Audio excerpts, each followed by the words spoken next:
दोस्तों, अगर मैं आपके सामने एक लफ्ज बोलूं कब्रिस्तान, तो आपके जहन में क्या आएगा? एक ऐसी जगह जहां पर मुर्दों को ले जाकर दफना दिया जाता है। आज मैं आपको एक कब्रिस्तान ही दिखाऊंगा, लेकिन ये कब्रिस्तान दुनिया के बाकी तमाम कब्रिस्तानों से बेहद मुख्तलिफ है। ये कब्रिस्तान दुबई के अंदर है और ये कब्रिस्तान दुनिया की इंतहाई महंगी स्पोर्ट्स गाड़ियों का कब्रिस्तान है। इस कब्रिस्तान में आपको हर तरह की, हर कंपनी की इंतहाई महंगी तरीन गाड़ी गलते सड़ते हुए नजर आएगी। अब ये तमाम महंगी तरीन स्पोर्ट्स कारें या फिर दूसरी तमाम महंगी तरीन गाड़ियां, ये तमाम गाड़ियां इस कब्रिस्तान तक पहुंची कैसे? इन गाड़ियों को यहाँ पर लाकर बेयारो मददगार क्यों छोड़ दिया गया है? कईयों की हालत तो अभी भी ऐसी है कि उन्हें मेरे और आप जैसा बंदा इस्तेमाल कर ले। तो सवाल ही पैदा होता है कि क्या इन गाड़ियों में से कोई एक ऐसी गाड़ी जो कि कदरे बेहतर हालत में है, क्या उसे मैं या आप या कोई भी और शख्स दोबारा से खरीद सकता है या नहीं? आज की हमारी स्पेशल वीडियो बेस करती है दुबई के अंदर मौजूद लग्जोरियस तरीन गाड़ियों के इस कब्रिस्तान के ऊपर और इससे रिलेटेड इंतहाई हैरान कुन फैक्ट्स के बारे में। तो आपका मजीद वक्त जाया नहीं करूंगा, सीधा लेकर चलूंगा आपको मेन मुद्दे पर। बस वीडियो को शुरू से लेकर आखिर तक टिक कर देखना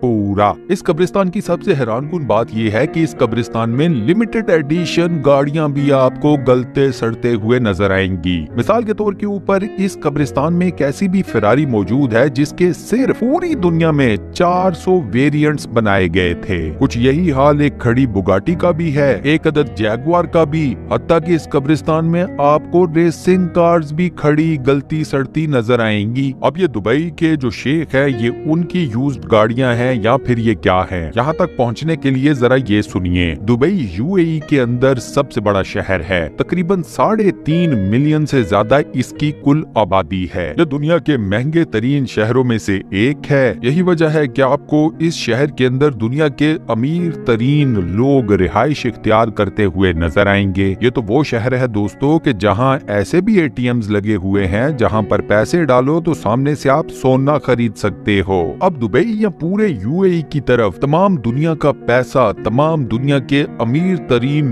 लोगों को लाने का सबसे बड़ा फैक्टर, सबसे मेजर फैक्टर वो ये है कि ना तो दुबई के अंदर और ना ही पूरे यूएई के अंदर किसी भी किस्म का कोई इनकम टैक्स है। अब एक हकीकत ऐसी है जिसको सारी दुनिया जानती है कि अमीर आदमी बेहतरीन और महंगी तरीन किस्म की गाड़ी जरूर रखता है, क्योंकि गाड़ी वो स्टेटस सिंबल है कि जो बताती है कि बंदे की जेब में भैया पैसे कितने हैं। दुबई के अंदर स्पोर्ट्स गाड़ियों की, लग्जोरियस गाड़ियों की बहुतात है। रोड्स खुले हैं, बेहतरीन किस्म के तामीर किए गए हैं, इनकम के ऊपर किसी भी किस्म का कोई टैक्स नहीं है। दुबई अमीर तरीन लोगों से भरा पड़ा है। तो फिर जाहिरी सी बात है, जहाँ पर ये सारे फैक्टर्स होंगे तो स्पोर्ट्स गाड़ियां और लग्जोरियस गाड़ियां तो आएंगी फिर दुबई में। इकोनॉमिकल गाड़ियां भी दुबई के अंदर चलती हैं, ऐसी कोई बात नहीं है, लेकिन हमारा टॉपिक तो है स्पोर्ट्स गाड़ियां, महंगी गाड़ियां और लग्जोरियस गाड़ियां। दुबई में अमीर तरीन लोग इस बात का फ्लक्स मारते हैं कि उनके पास जो गाड़ी है वो दुबई में किसी भी दूसरे शख्स के पास नहीं है। किसी दूसरे शख्स ने वही गाड़ी ले ली तो फिर है रोला। दुबई में गाड़ियों का वो कब्रिस्तान जिसके बारे में मैंने वीडियो के स्टार्ट में बात की थी, वो इस वजह से बना कि दुबई में कवानीन बेहद सख्त हैं। दुबई में शरिया लॉ भी है, थोड़ा सा वेस्टर्न लॉ इस शरिया लॉ के अंदर मिक्स किया गया है और दुबई इन्हीं कवानीन के ऊपर सेफ एंड साउंड चल रहा है। ऐसा ही एक कानून है बैंक से कर्जा लेने के बारे में। दुबई के अंदर जब किसी को हाई प्रोफाइल किस्म की नौकरी मिलती है तो वो क्या करता है, वो जाकर बैंक से एक बहुत बड़ा लोन ले लेता है। ये प्रैक्टिस दुबई के अंदर बेहद कॉमन है। दुबई में मौजूद बैंक्स आपको कर्जा देते हुए ज्यादा कड़ी किस्म की शराइत भी नहीं रखते, यानी कि आपको कोई सा भी बड़ी अमाउंट का लोन बड़ी आसानी से मिल जाता है। अब कर्जा लेते हुए आपके पास चूंकि जॉब होती है, आप वेल पेड होते हैं, तो आपको यही लगता है कि आप ये कर्जा with in the due time चुका दोगे। आप कर्जा लेते हैं और ज्यादातर लोग कर्जा लेने के बाद उस कर्जे में से खरीदते हैं एक इंतहाई महंगी किस्म की स्पोर्ट्स कार या लग्जोरियस कार। क्योंकि मैंने कहा ना, दुबई की रोड्स के ऊपर फ्लक्स भी तो मारना है कि आप एक अमीर इंसान हैं। अब फर्ज करें कि आपकी नौकरी चली जाती है, कुछ हालात ऐसे आ जाते हैं, मिसाल के तौर के ऊपर रिसेंटली जैसे कोविड आया, कई लोगों को अपनी नौकरियों से हाथ धोने पड़े। दुबई के अंदर भी यही हुआ। अब जब आपकी नौकरी चली जाती है या आपकी सैलरी रिड्यूस हो जाती है, तो आपने जो बैंक से कर्जा लिया होता है, अब वो आपके लिए बन जाता है एक मुसीबत। दुबई के अंदर कानून ये है कि अगर आपने बैंक से लिया हुआ कर्जा टाइम के ऊपर वापस नहीं किया या उसकी कोई किस्त चुकाने में चूक गए, तो आप सीधा जाते हैं जेल में। ऐसे मौके पर या तो आप अपने दोस्तों से रुजू करते हैं कि वो आपको पैसे उधार दें ताकि आप बैंक का लोन चुका सके या उसकी किस्त दे सकें, या फिर आप अपने गैराज में खड़े होकर उस महंगी स्पोर्ट्स कार या लग्जोरियस कार को देख रहे होते हैं जिसको खरीदने के लिए आपने बैंक से लोन लिया था।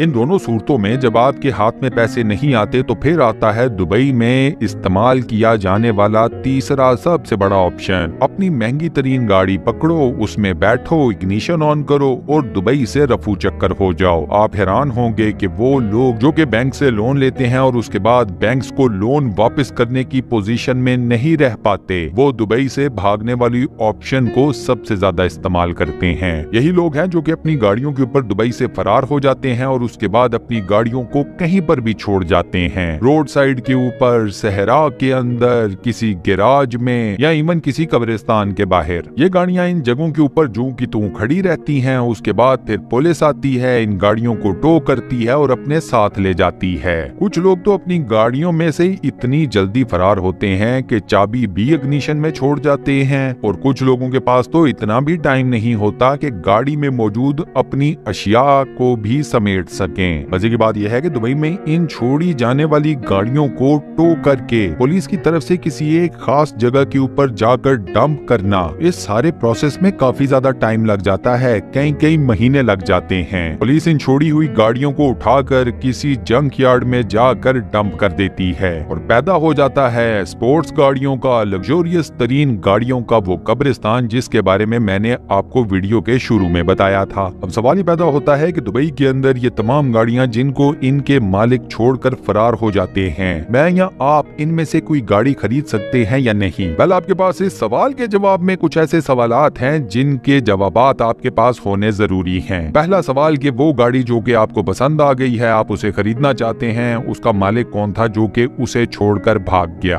गाड़ी के मालिक ने किस बैंक से कर्जा लिया हुआ था, उस बैंक का नाम क्या है? गाड़ी के मालिक ने बैंक से जो कर्जा लिया हुआ था, उस कर्जे का कितना हिस्सा वो वापस बैंक को अदा कर चुका था और कितना हिस्सा मालिक की तरफ से बैंक को अभी भी पेंडिंग है? ये वो इन्फॉर्मेशन है कि जिसे दुबई के अंदर बैठकर भी हासिल करना तकरीबन नामुमकिन है। तो मेरे और आप जैसे किसी भी शख्स के लिए जिसके पास 4 पैसे आ जाएं, उसके लिए इनमें से किसी गाड़ी को खरीदना इतना आसान नहीं है। एक और आपको इंटरेस्टिंग बात ये बताता हूँ कि दुबई की पुलिस इन छोड़ी हुई गाड़ियों में से जो भी गाड़ी अच्छी कंडीशन में होती है उसे अपने पास रख लेती है और उसे एक पुलिस कार में कन्वर्ट कर देती है। अब सोचें, दुबई की पुलिस के पास पहले निसान थी, जीप्स थी, नॉर्मल व्हीकल्स थी एज पुलिस कार। अब दुबई की पुलिस के पास पोर्शे है पुलिस कार के तौर के ऊपर, जैगुआर है, रोल्स रॉयस है, तो कहाँ निसान, होंडा या बाकी कंपनियों की आम कारें और कहाँ ये महंगी तरीन लग्जोरियस तरीन स्पोर्ट्स गाड़ियां पुलिस कार के तौर के ऊपर? फर्क साफ जाहिर है ना। अब ये तफसीलात सुनने के बाद दिल छोटा मत करें, आपका इन गाड़ियों को खरीदने का अभी भी चांस मौजूद है। दुबई के अंदर इन गाड़ियों को लेकर एक ऑक्शन भी लगती है जिसे हम कहते हैं नीलामी। ये गाड़ियां नीलामी के लिए आम कंज्यूमर के सामने पेश की जाती हैं, आम कस्टमर्स के सामने, और आप बोली लगाकर इनमें से कोई भी स्पोर्ट्स कार या लग्जोरियस कार अपने हाथों में ले सकते हो। जाहिर सी बात है, ओरिजिनल प्राइस की निस्बत ऑक्शन के अंदर ये स्पोर्ट्स गाड़ियां या ये महंगी तरीन गाड़ियां आपको बड़ी ही रीजनेबल प्राइस में मिल जाती हैं। लेकिन दोस्तों, यहाँ पर आपकी जो रिसर्च है वो बहुत ज्यादा आपके काम आएगी, सो उसके ऊपर जरूर ध्यान रखिएगा। आपको ये पता होना चाहिए कि जिस गाड़ी के लिए आप बिड कर रहे हैं या बोली लगा रहे हैं वो दुबई के अंदर मौजूद खड़ी है तो किस हालत में खड़ी है। ऑक्शन में आने वाली कई गाड़ियां इंतहाई बुरे तरीके से एक्सीडेंटेड भी होती हैं जो कि ऑक्शन के टाइम पर नहीं बताया जाता। तो इस मामले में आपकी रिसर्च आपकी बहुत मदद करेगी और अब दुबई के अंदर ऐसे गाइड्स भी मौजूद हैं कि जो फिजिकली जाकर गाड़ी का मुआयना करते हैं, आपको गाड़ी की मुकम्मल रिपोर्ट देते हैं और इसके बदले आपसे कुछ पैसे चार्ज करते हैं। इसके अलावा दुबई के अंदर अब कुछ ऐसी कंपनीज भी काम करती हैं जो कि इन एक्सीडेंटेड गाड़ियों को उठाती हैं, इनकी मुकम्मल रिपेयरिंग करती हैं, इन्हें टिप टॉप बनाती हैं और उसके बाद अगर आप इस कंपनी से डील बनाने में कामयाब हो जाते हैं तो आप गाड़ी के पैसे पे करते हैं और ये कंपनी गाड़ी आपके दरवाजे के सामने लाकर खड़ी कर देती है। बस फर्क सिर्फ इतना है कि आपको अपने दिल को ये तसल्ली करानी पड़ेगी कि आप एक सेकंड हैंड गाड़ी ले रहे हैं जो कि एक्सीडेंटेड थी, लेकिन जिस कंपनी को आपने पैसे दिए हैं उसने आपसे पैसे लेकर गाड़ी आपको टिप टॉप कर दी है। बाकी किसी मुल्क का तो पता नहीं, लेकिन पाकिस्तानियों या इंडियंस को इस एक चीज के ऊपर तसल्ली दिलाना काफी मुश्किल काम है। और इसी के साथ हम अपनी आज की इस वीडियो को यहाँ पर करते हैं दी एंड। दोस्तों, आज की ये वीडियो आपको कैसी लगी, वॉइस ओवर कैसा लगा, मुझे नीचे कमेंट सेक्शन में जरूर बताइएगा। वीडियो को बंद करने से पहले आपसे एक छोटी सी रिक्वेस्ट, और वो ये कि अगर आपने अभी तक हमारे इस चैनल को सब्सक्राइब नहीं किया हुआ तो बराए मेहरबानी चैनल को सब्सक्राइब जरूर कर लें और साथ बने हुए बेल के आइकन को लाजमन प्रेस कर दीजिएगा। बाकी अपना बहुत ख्याल रखिएगा। इंशाल्लाह मुलाकात होती है किसी नई बेहतरीन